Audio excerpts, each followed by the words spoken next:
Hi, എല്ലാവർക്കും നമസ്കാരം. കഴിഞ്ഞ ദിവസം നമ്മൾ വളരെ ദുഃഖത്തോടെ കേട്ട ഒരു വാർത്തയാണ് വയനാട്ടിലെ ഉരുൾപൊട്ടൽ. അതേ സംബന്ധിച്ച് ഒരുപാട് വാർത്തകൾ നമ്മുടെ മുമ്പിൽ വരുന്നുണ്ട്. പക്ഷേ ഒരു വിചിത്രമായ, നമ്മളെ അത്ഭുതപ്പെടുത്തുന്നൊരു വാർത്ത എൻ്റെ ശ്രദ്ധയിൽപ്പെട്ടു. അതായത് ആ പ്രദേശത്ത് ഒരു വീട്ടിൽ തത്ത കരയുന്നത് കണ്ട് അവർക്ക് അപശകുനം തോന്നി അവരവിടുന്ന് രക്ഷപ്പെട്ടു. ഇത് നമ്മൾ മനസ്സിലാക്കേണ്ടത്, അതിൻ്റെ ഒരു തത്വമുണ്ട്. അതെന്തുവാന്ന് പറഞ്ഞാൽ, ഈ ഉരുൾപൊട്ടൽ അല്ലെങ്കിൽ ഭൂകമ്പം ഇങ്ങനെയൊക്കെയുള്ള സംഭവങ്ങൾ നടക്കുമ്പോൾ മനുഷ്യനേക്കാൾ കൂടുതൽ പെട്ടെന്ന് ശ്രവണശേഷിയും ഒക്കെയുള്ള മൃഗങ്ങൾക്ക് ഇത് പെട്ടെന്ന് തിരിച്ചറിയാൻ കഴിയും.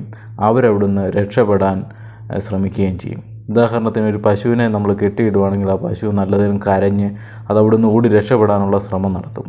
അങ്ങനെയൊക്കെ ഉള്ളപ്പോൾ നമ്മൾ വളരെ സൂക്ഷിച്ച്, അതിൻ്റെ കാരണമുണ്ട്. ഒരു മൃഗം ചുമ്മാതെ കരയത്തില്ല. അതുപോലെ തന്നെ അതവിടുന്ന് രക്ഷപ്പെടാൻ വളരെ പാടുപെടും. അപ്പോൾ അങ്ങനെയൊക്കെയുള്ള കാര്യങ്ങൾ നമ്മൾ ശ്രദ്ധിച്ചാൽ മതി. ഇതുപോലുള്ള ഉരുൾപൊട്ടലുകളും മറ്റ് ദുരന്തങ്ങളും ഒക്കെ ഉണ്ടാകുമ്പോൾ നമുക്കൊരു ചെറിയ സൂചനകൾ ഇതുപോലുള്ള മൃഗങ്ങളിൽ നിന്ന് കിട്ടും.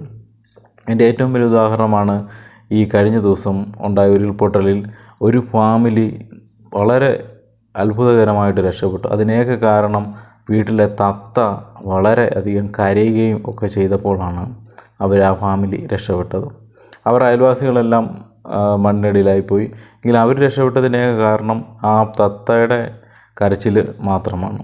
അപ്പോൾ അതുകൊണ്ട് നമ്മൾ മനസ്സിലാക്കേണ്ട ഏറ്റവും വലിയൊരു കാര്യം, നമ്മുടെ വീട്ടിലെ മൃഗങ്ങളെ അല്ലെങ്കിൽ പക്ഷികളെ ഇതൊക്കെ വളർത്തുമ്പോൾ ഇതെന്തെങ്കിലും അപശകുനങ്ങൾ അല്ലെങ്കിൽ എന്തെങ്കിലും കാണിച്ചു കഴിഞ്ഞാൽ നമ്മളത് വളരെ ശ്രദ്ധയോടെ തന്നെ കരുതുകയും ഒന്നുകിൽ അത് എന്തെങ്കിലും അപകട സൂചനയെ വരുത്തുന്നതാണ്. കാരണം മനുഷ്യനേക്കാൾ കൂടുതൽ പ്രകൃതിയുടെ കാര്യങ്ങൾ ഏറ്റവും കൂടുതൽ സ്പർശനത്തോടെ അറിയാൻ പറ്റുന്ന ഒരു വിഭാഗമാണ് ജീവികൾ, അതായത് ജീവജാലങ്ങൾ.